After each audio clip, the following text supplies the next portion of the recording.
What is going on, YouTube people? Northeast Ohio cards and comics. Today we're going to talk about cards and comics. What I was curious about was, the sports card market has been backsliding, shall we say, slowly creeping down these last, let's call it 60 days, 30 to 60 days. It had its massive correction, if you will, over the summer. Late spring, early summer. Everything dropped a ton. Then it really leveled out in the summer. From the early summer through the national into the beginning of football season, and into the basketball, into the beginning of the NBA season. And then NBA season started, a couple guys went up, most guys started sliding down. NFL's been basically trending down for a while now, with the exception of just very few players. In general, NFL's been very, very messy this year. What I was curious about is how has the comic book market held up? And on a macro level, it's tough to look at in general, but I picked out a few key books. So I was curious to see, because the comic book market did the same thing. In the spring, it spiked sky high. February, March, April, specifically February and March, it went to the moon. Everything went to the moon. And then it quickly pulled back as well, much like the sports card market did. And then it has been pretty flat for the most part over the summer and into the fall, with the exception of stuff that had news events that spiked prices one way or the other. Like ASM 361 First Appearance of Carnage has had a little bit of a pullback because the movie was mediocre at best, let's say. Eternal stuff didn't do super well because the movie was, I thought it was fine. A lot of people don't like it. I thought it was fine. But in general, a lot of the more blue chip keys, and we're going to look at some of them. We're not going to look at everyone. There's too many to look at. On the Marvel side anyways, have actually seem to be holding up pretty well. So that's the topic we're going to dive into today. So like, comment, and subscribe. And before we dig in, today's video is sponsored by our good friends over at MySlabs.com. In addition to being well known for an excellent platform for sports cards, they also do graded comic books. You could sell your slab books over there, CGC, CBCS. You can list them, post them over there. 1% seller fees plus PayPal goods and services. Works out great for everyone. Save 10% on eBay fees. Allows you to list your books a little bit cheaper than what people are selling them for on eBay, and could help you to a more speedy sale. So, quick word from our sponsor, and then we will dive into today's video. Tired of paying 10%, 15%, or more to sell your cards, comics, and digital collectibles? How does 1% sound? Too good to be true? Well, not anymore. MySlabs.com is the web's premier user-driven marketplace for buying and selling slabbed cards, sealed wax, and now slabbed comics and digital collectibles. So the next time you're forced to pay 10% or more to sell something from your collection, head over to MySlabs.com and join the 1% revolution. Once again, thank you to our pals over at MySlabs.com. Let's go ahead and get into some things here. So, one of the things that I really liked about the comic book market in general was I always felt that it was a lot safer, less swingier, if you will. And it was a good place to park money for more long-term plays. Especially with, the X-Men stuff coming up. We're still a ways away from that. So you can kind of get in on this stuff now, hold it for a while, and then if you want to flip it when X-Men, news starts coming, you can. Or spec on Spider-Man stuff. I don't like to get into the super big weeds on the spec stuff. I prefer to kind of stay with more blue chip stuff, which can get pretty expensive. Comic books are not cheap, especially in the graded variety. But the other advantage that it has given me, and I've talked about this before on the channel a couple different times, having the ability to play in multiple markets can really save you sometimes. Back last February, I felt a lot of sports cards were priced too high. And I was buying some stuff, but it just felt weird. And I switched and started spending a lot more of my money buying in on comic books before the boom. December, January. January, I was kind of like racing the prices. As sports cards were flying up the board, I was spending that money in comic books. Kind of racing items before they started taking off, because the comic book market was slowly behind the sports card market. And then it took off in February and March, kind of depending on the book. So that helped me avoid buying a lot of sports stuff at an all-time high. Now, some of the comic book stuff, I didn't necessarily buy at the absolute peak. I got in on the way up. Some of it has backtraced to where I'm slightly above on. Some of it has stayed relatively up that I'm still pretty positive on. Overall, on my comic book stuff, there's only one book that I am decently under on, and it's only by about $100, $150, and it's actually the one that's on the screen right now, Ultimate Fallout 4, but the second print. I was a little late to the party on this one, and ended up paying near peak prices for this on a little FOMO play. I still feel good about it long term, but just the ability to kind of switch gears when something doesn't feel right on one side, to be able to move over to the other and say, like right now, the sports card market continues to decline. I don't necessarily want to be running out there and buying a ton of stuff for short-term flips, because I don't know where the bottom is. Maybe we've gotten there, maybe we haven't. I really don't know. But regardless, I feel more comfortable putting my money, if I'm going to spend if I'm trading in the stuff, whatever, different story. But if you're actually telling me I'm going to take $1,000 out of my PayPal account and hand that to somebody else, or $1,000 cash or whatever, I feel better right now putting that money into the comic book market than I do the card market for the most part. There's a few exceptions on that, but in general, roughly speaking, I feel more confident on that. So let's go ahead and dive in. We're going to look at a handful of keys. I think I pulled about a half dozen to kind of dig in and look at and see how their prices have held up over the last, 3 to 6 months, over the summer and into the fall as we head into the winter now. And how that, I don't have direct comparisons to the sport. I didn't pull any sports card charts up, but in general, we know most stuff is backsliding. If you spent $2,000 on a Mahomes Silver Prism PSA 9, you lost your butt on that. Mostly due to poor performance, but in general, there's guys playing relatively okay that are still down. So let's dig into a few of these. Ultimate Fallout 4 is the first one that I pulled up here. Kind of like the ultra modern key of keys, in my opinion. First appearance of Miles Morales, probably going to take the reins from, there's a lot of people Spider-Man. It's only a matter of time before he shows up in the MCU. What has this been doing?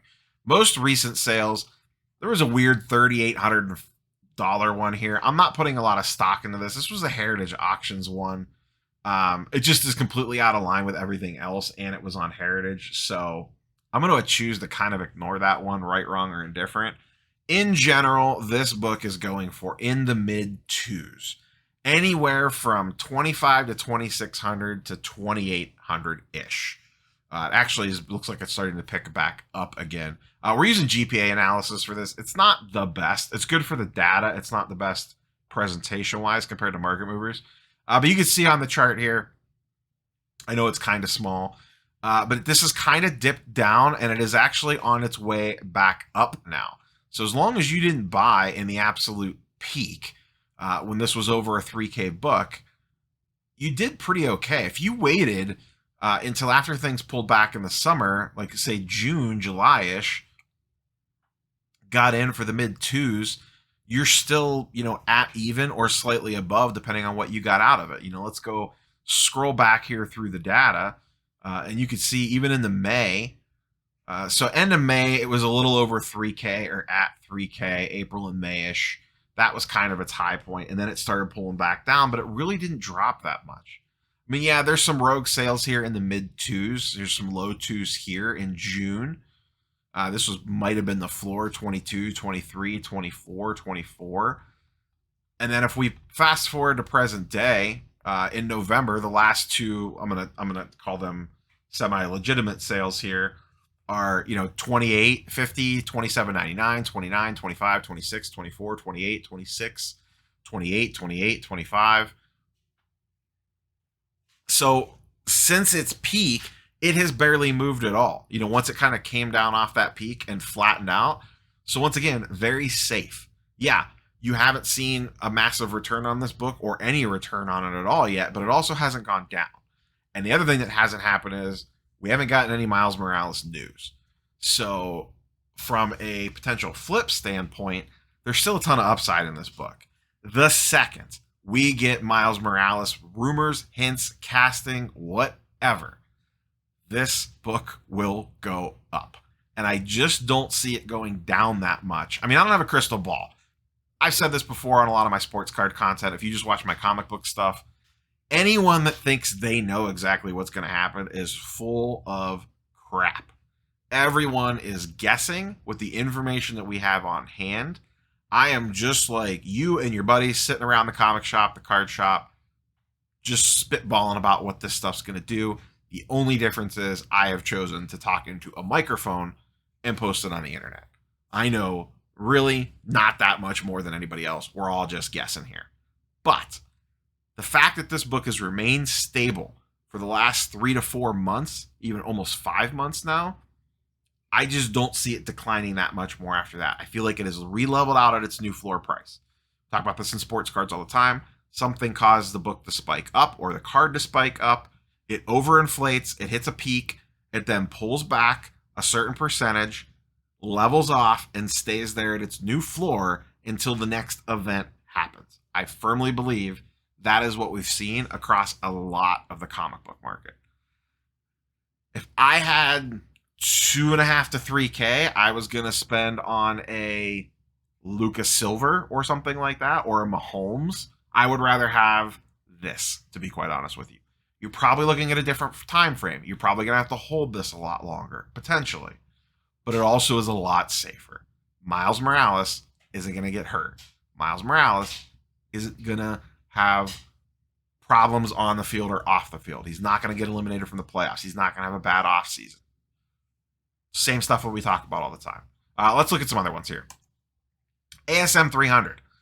This is an interesting one because this one did get a lot of pump because of the Venom movie. The Venom movie, Venom 2, was kind of meh. So has this seen a fall off? I'm going to look at 9.6s here. They just sell way more often. And also the 9.8 sales data was all over the place. So, and this one is a little bit more affordable as well. This is around a 2K book. In a 9.8, this is a 4 to 5 to 6K book. In some cases, 7K. It has pulled back from its highs. But once again, sales data was really weird on this one in a 9.8, and they don't sell terribly often. So I went with a 9.6 on this one. This is one of the few post-90s books. When did this come out? I forget the exact year that this came out. Does it say on here? 1988. Anything in the mid-80s and up, I really want a 9.8. This is one of the few exceptions just because the 9.8 price tag is so high. I would be okay getting a 9.6 in this. It's always going to be desirable, even in a 9.6. I don't own this book yet. I would like a copy. Maybe I'll look into getting a 9.6 at some point in time. There's just other books I have in front of it. But we can see this got its big spike in April, just like everything else. It pulled back and is now leveled off. This got up to, let's see, in April, the average price was $2,400 at the end of April, with some highs a lot higher than that. But the average price was $2,400. Fast forward to today, the average price is $1,900. And if we kind of just zoom across here, it's going to be very hard for you to see, but I'm just moving the cursor along the line here. We see June, the average price was $2K. July, the average price was $1,900. August, the average price was $1,920. September, $1,900 basically. And October, $1,920. And then a couple November sales here, staying right in line with that. $1,950, $1,900, $1,900. So some flexibility within those ranges, but in general, this has been about an 1,800-ish, probably closer to 1,900 to 2K book, basically a 1,900 book for the last, since June, essentially, like late May, early June. This has basically been a 2K book. And once again, this has gone through, the Venom movie has come and gone now. The news cycle from that has ended, and it's still sitting at its price at about 2K. Once again, you can see some prices. People got some deals, 1,600, 1,700, 2,000, 1950. And some of this could be a little bit of presentation. Comic books are very much more people buy the book, not the grade. It's almost like buying vintage cards.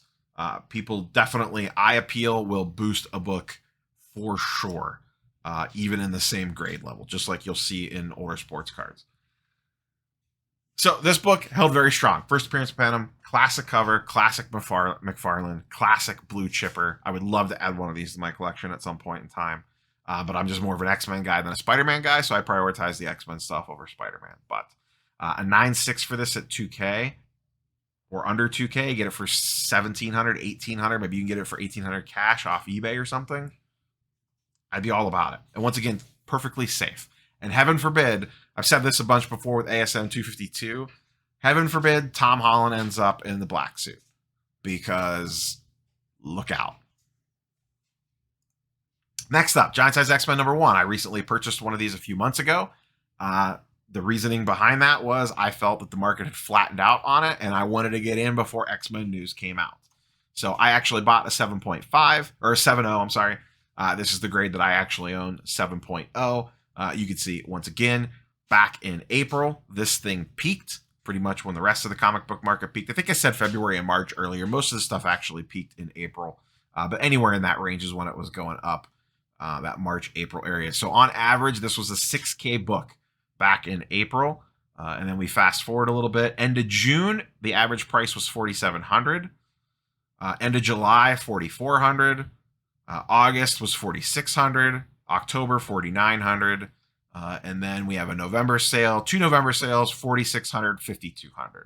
So on the way back up again, it looks like.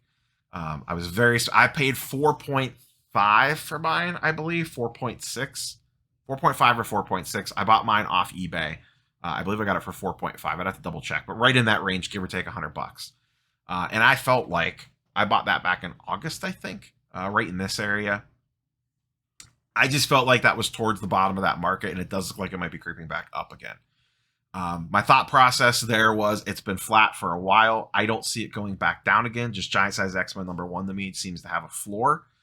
And the second we get X-Men news, game over on this one. Especially if it's one of the characters that appear. And just the odds with this book are increased because it's first Storm, first Colossus. Second full appearance of Wolverine is automatically going to give this book a certain floor level. First Thunderbird, and then first appearance of the new X-Men team, first Nightcrawler. Any of those guys get in there, or girls, and it's going to boost it, and it's always going to have a very high floor. It's one of the most prized possessions of any X-Men collector is a Giant Size X-Men #1. Especially if you can't afford like a true X-Men #1, because those are the prices of cars, even in very, very low grades. Next up, Blue Chip Key, Hulk 181. Also a monster. First appearance of Wolverine. Absolutely classic cover. Everyone loves this thing. Same thing. We go back. This one peaked in March. 7K, and I'm looking at a 6.5 here. I chose a mid-grade here. In high grade, these get ridiculously expensive, and they don't sell very often. For example, just to kind of give you guys an idea of what the higher end stuff sells for, a 9.8 in September did $87,000 in a Hulk 181 9.8. They are very rare, and they just do not sell very often. A 9.6, which is the second grade down, did $30K in November. So her 90-day average sale anyway. And you go down even in a 9.4, it's $20K. A 9.0 is sitting at about $10K, $11K, so on and so forth. So I picked 6.5. It's a decent mid-grade. They still present very well. It's a respectable grade, but they're still pretty pricey, as you can see. So running through this real quick here, 7K average back in March, like we said. April, it drops to a 6.2 average, then a 6, a 6.3, a 6, a 5.7, and most recently a 5.7. And then one November sale, also right in line at 5.7. So once again, appears to be completely stable. They will reboot Wolverine. Whatever they end up doing with X-Men,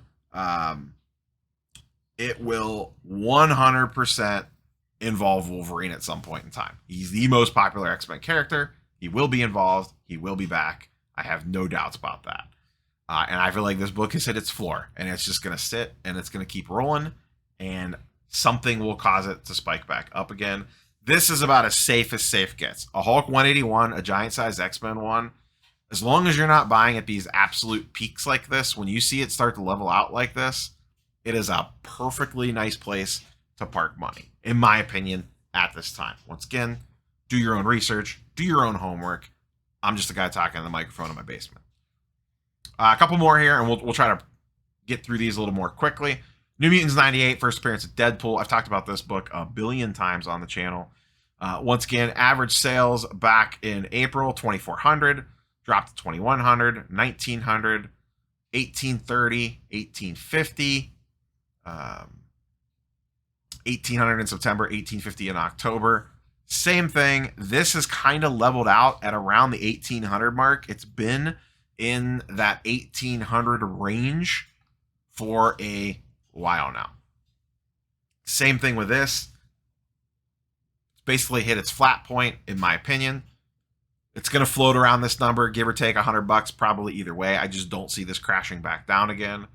And the second we get Deadpool 3 trailers, whatever, Deadpool comes to the MCU, game over. This will shoot right back up again, in my opinion. And also just an absolute great long-term hold / play, whatever you want to talk about. I personally don't like quick flip comics. I am buying them to hold long-term, the stuff that I am looking at. Next up, X-Men number 4. Going old school on this one. I know this is a book that Flipping Steve's looking about, so I figured I'd throw this into the video. First appearance of Scarlet Witch, first appearance of Quicksilver, first appearance of Mastermind and Toad, first appearance of the Brotherhood of Evil Mutants, second full appearance of Magneto. Classic cover. This book got a ton of buzz because of the Scarlet Witch and Vision show, WandaVision, that came out back in the early part of the year.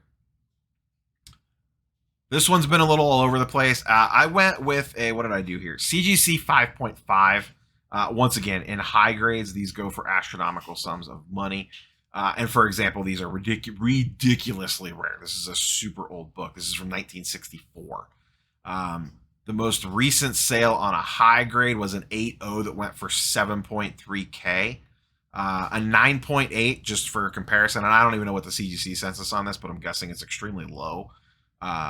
Last one sold in July 2012 for $27,000. So that tells you how rare that is in the high grade. So I went with just something like in a low mid grade. Once again, mid grade sometimes will present very well, perfectly fine to get into, and it had recent sales. That was the biggest thing I was concerned about. A lot of these do not sell. February, one went for $4,500. Then another one went for $4,200 in May. And then it went back down post WandaVision. It got all the way down to 3.1K. And it is now on its way back up again with most recent sales in the mid threes. Scarlet Witch is going to be a key character in the next phase of the MCU. She's going to be a prominent feature in the next Doctor Strange movie and probably be a prominent character in whatever the Avengers end up being going forward.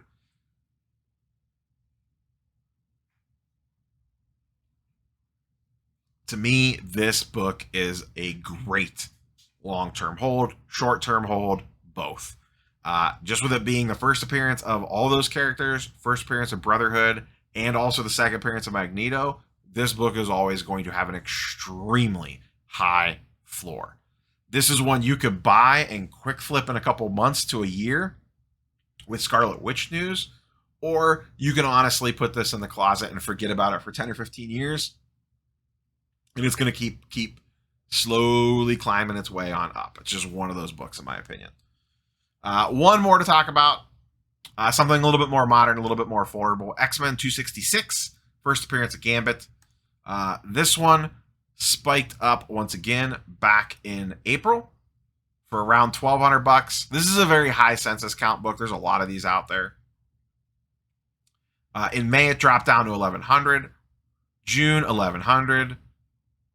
July 1050, 951, back up to 1,000 in September, October 942, and November the first couple sales are 1K, 900, and 925. So basically about a $900 book. This, once again, for a under $1,000 level, I highly have. I'm strongly willing to believe Gambit will be a primary feature of whatever the X-Men look like in the MCU. He's an extremely popular X-Men character. He was never done right in the original Fox stuff, other than making a very bad appearance in the one of the worst Marvel movies of all time, that Wolverine movie. This book, same thing, always going to have a decent floor to it, and would have very easy quick flip potential if we get news on Gambit casting, him showing up in a trailer, a movie poster, whatever.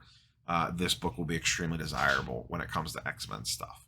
In general, to me, buying anything X-Men, as long as you're not buying at massive peaks on one of those inflection points, which we're really not on any X-Men stuff, just seems like a no-brainer. So that's all I have for you guys and girls. Curious for your thoughts and comments down below. We will catch you on the next one. Peace.